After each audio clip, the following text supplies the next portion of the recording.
Brasil, quero desejar ao povo brasileiro uma boa tarde, para o povo de Deus cristão, né? Eu quero desejar a paz do Senhor em Cristo Jesus. Eu estou aqui fazendo mais um vídeo nessa tarde, né? E quero expressar algo interessante. A mensagem hoje é o ladrão da cruz, o ladrão da cruz. O que é o ladrão da cruz? É aquele homem que teve dois malfeitores pendurados numa cruz, e aonde Jesus foi colocado ao meio dele, né? E eu quero ler aqui um versículo de Lucas, versículo 23, a partir do 42 e 43, que diz assim: E disse a Jesus, Senhor, lembra-te de mim quando entrar no teu reino. E disse-lhe Jesus, em verdade te digo que hoje estarás comigo no paraíso, né? Veja só. O que eu quero relatar sobre o ladrão da cruz, né? Que às vezes nós congregamos ano mais ano, e eu nunca entendi essa mensagem através dos pastores, dos líderes, evangelistas, obreiros, que pregaram. Eu nunca vi ninguém falar dessa mensagem, né?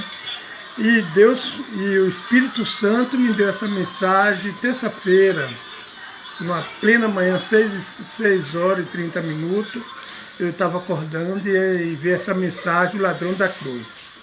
Mas o que eu quero expressar sobre o ladrão da cruz?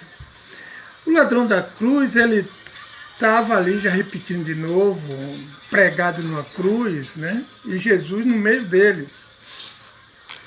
Mas se você for ler a história de Jesus, nesse final aqui do ladrão da cruz, você vai entender que esse ladrão da cruz não era ignorante. Talvez a família dele era religiosa, ele conhecia a profecia, os Velho Testamento, conhecia o Salmo, porque a pessoa só diga que Jesus é Senhor através do conhecimento, né? Jesus não tinha se manifestado, mas o ladrão da cruz estava assaltando, matando e fazendo muitas coisas erradas. Mas eu quero dizer que a única pessoa salva depois da ressurreição de Jesus Cristo, depois da ressurreição na graça, é o ladrão da cruz. Porque hoje mesmo ele está com Jesus. E nós aqui, né, vivo, morto, nós ainda estamos para ser julgados. Nós vamos passar por um processo de julgamento. E creio em você que precisa se esforçar para não ir para o inferno, para ser salvo, para herdar o reino eterno, o reino do céu, a qual está preparado para todos. Mas eu fiquei interessante com essa mensagem do ladrão da cruz. Em primeiro lugar, o ladrão da cruz foi salvo. Não se batizou, interessante, não se batizou, não comeu o pão e o corpo de Cristo, esse pão de padaria que eu torno a repetir, né? Esse pãozinho aí que o pessoal coloca e diz que é a Santa Ceia do Senhor. Não deu dízimo, interessante, né? E não subiu no monte para orar, e não congregou com ninguém. Não congregou com ninguém. Então eu fiquei assim a meditar que o homem, ele foi salvo, né? Pelo que mesmo? Por reconhecer que Jesus Cristo é o Senhor e Rei. Só bastou essa condição para ser salvo. Mas na religião hoje, nós entramos dentro de um sistema religioso chamado parede, né? Que coloca o nome da igreja YZ, não vou citar o nome de nenhuma, senão eu não sei lá o que acontece. E esse ladrão da cruz não teve dentro de uma congregação para congregar com os irmãos da paz do Senhor. Talvez não deu paz do Senhor, talvez matou muitos religiosos para roubar. Né? E ele foi a única pessoa salva. Mas o que eu fico mais interessante, né? Que hoje ele não teve doutrina. Não houve doutrina sobre ele para salvação. Não houve doutrina. Né? A doutrina do batismo das águas, a doutrina de comer o pão de padaria, a doutrina de dar o dízimo, a doutrina de congregar, a doutrina de subir o monte, de orar. Isso tudo é doutrina de homem, porque esse ladrão não fez nada disso. Não fez nada disso, só gritou assim: Senhor, lembra-te de mim quando entrar no teu reino. E aí eu fico a atentar que Jesus diz assim: aquele que confessa, que crê e confessar, e crê no coração e confessar o meu nome, será salvo. Então Jesus não está colocando nada para a salvação. A salvação vem mediante uma obediência. Eu quero dizer para você, meu irmão, e que não é crente, ouça com atenção, né? Para você ser salvo, basta acreditar em Jesus Cristo. Basta confessar que Ele é o Senhor, como esse ladrão da cruz. O ladrão da cruz chamou Ele de Senhor. Senhor, lembra-te de mim. Ó, interessante, sabe? E eu quero dizer uma coisa para vocês, irmão, que a minha oração agora está sendo assim: Senhor, lembra-te de mim. Porque Ele vai lembrar, o Senhor conhece a minha necessidade, a minha carência, sabe, as minhas falhas, então Ele vai lembrar das minhas falhas. Então, a gente faz muita oração, ora muito, jejua muito, dá dízimo toda semana, todo mês, e não acontece nada, não muda a vida da pessoa, não é mudado. E eu quero deixar essa pequena passagem, né, que o ladrão da cruz, meus irmãos e amigos, não precisou de nada para ser salvo. E é o único salvo na graça. Aonde a graça fala dos que são salvos, é Enoque, Abraão, Isaac, Jacó, né? A Bíblia relata essas pessoas, que tem uma passagem do centurião, que Jesus diz assim: um se vai sentar na mesa com Abraão, Isaac e Jacó. Então Jesus está fazendo menção das pessoas que já são salvos na graça. Na lei faz salvo de Moisés e Elias. E os outros vai depender do seu julgamento, das suas obras aqui na terra, para se converter, meu irmão, sabe? Esforçar mais um pouquinho, lutar pelos seus pensamentos malignos, para que você venha adquirir a graça de Deus, sabe? Porque a salvação é mediante uma graça, não é mediante obra, doutrina de homem, não. É mediante uma graça, de graça receber, de graça dar. Então eu quero deixar essa passagem do ladrão da cruz. Lembra-se, está em Lucas, capítulo 23, verso 41 e 42. Medita bem, procura a resposta, procura uma revelação que o Espírito Santo lhe dá. Você quer ver o que é uma revelação da leitura bíblica, que nós só faz ler Bíblia, mas não vai no profundo? É assim, você está nadando sobre um rio, e você nada, atravessa o rio por cima da água, nadando, batendo o braço. Mas se você mergulhar profundo o rio, chegar lá no fundo, você vai encontrar várias coisas lá no fundo. Pedra, areia, um bocado de coisa. Então a revelação das Escrituras tem o Espírito Santo para que te possa te revelar o segredo das Escrituras, da leitura. Aqui essa leitura que nós lemos, ela tem uma revelação, ela só não é superfície, não.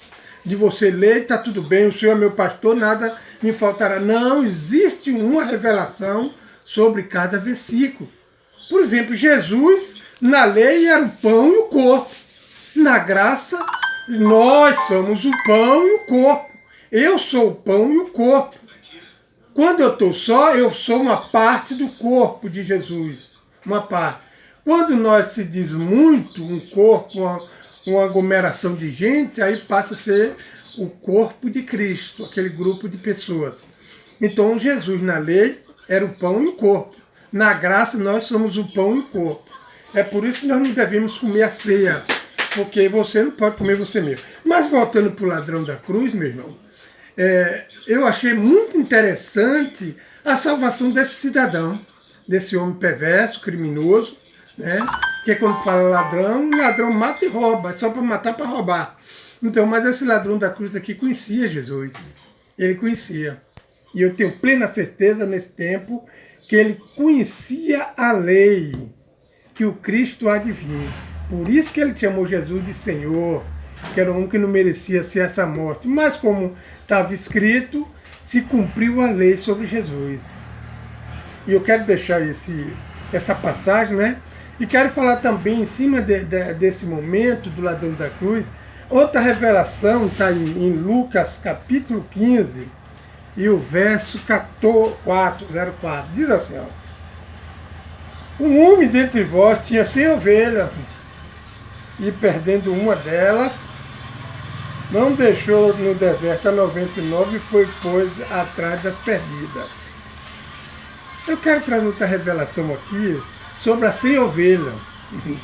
E nunca vi ninguém revelar se 100 ovelhas, o que é 100 ovelhas, né? Mas as ovelhas, quando fala de ovelha, é porque tem um bom pastor para conduzir as ovelhas, para tomar conta, para cuidar. Tem que ter um bom pastor para cuidar de 100 ovelhas. Essas 99 ovelhas deixadas no deserto, olha o que a Bíblia diz, salva. E aquela uma se perdeu. Eu quero dizer para você, meus pastores, essa passagem da 100 ovelhas é para os pastores. Para os pastores aqui, que essas 99 são 90% das ovelhas salvas. E essa 10% que é uma ovelha, é a que está ainda para ser resgatada desse mundo, que são obra do pastor, trabalhar e evangelizar, pegar sua família para buscar essas 10% para congregar e não ficar mandando ovelha, porque aqui nessa passagem a Bíblia diz que o pastor, o dono dessa ovelha, deixou as 99 salvas em um lugar e não espalhou para buscar aquela uma. Aí agora eu quero dizer para você, pastor, precisa trabalhar, porque você ganha 3, 4 salários mínimos e não vai evangelizar, fica mandando os irmãos, as ovelhas, vai lá, faz isso, que é sua obra. Se você come, trabalha, se você trabalha numa empresa, você vai ter que trabalhar todo dia, bater cartão. E por que na obra de Deus fica dentro de casa sentado o dia todo, lendo Bíblia e assistindo televisão? E por que não vai buscar essa 1%? Se esse pastor tem 4, 5 filhos dentro de casa, todos 4, 5 vai comer das ovelhas, do salário, do dízimo da igreja. Eu quero dizer para você, meu irmão, que dizima na igreja, para de dizimar, porque o dízimo é maldição. Se você não cumpre a lei do sábado, se você não guarda o sábado, você está debaixo de maldição. Então eu quero dizer para você, meu irmão, para de dizimar para que sua vida muda.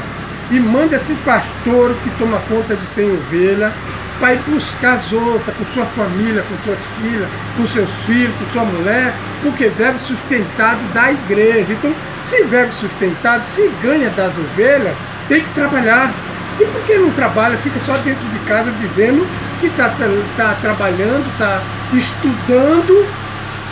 Interessante é isso, quer dizer, o pastor diz que está estudando para trabalhar na obra de Deus, enquanto as ovelhas vai evangelizar sem ter tempo de estudar. Interessante, né, pastor? É que eu estou agora entendendo essa mensagem assim, que eles botam as ovelhas para evangelizar sem estudar. Ah, Jesus amado, eles botam, né?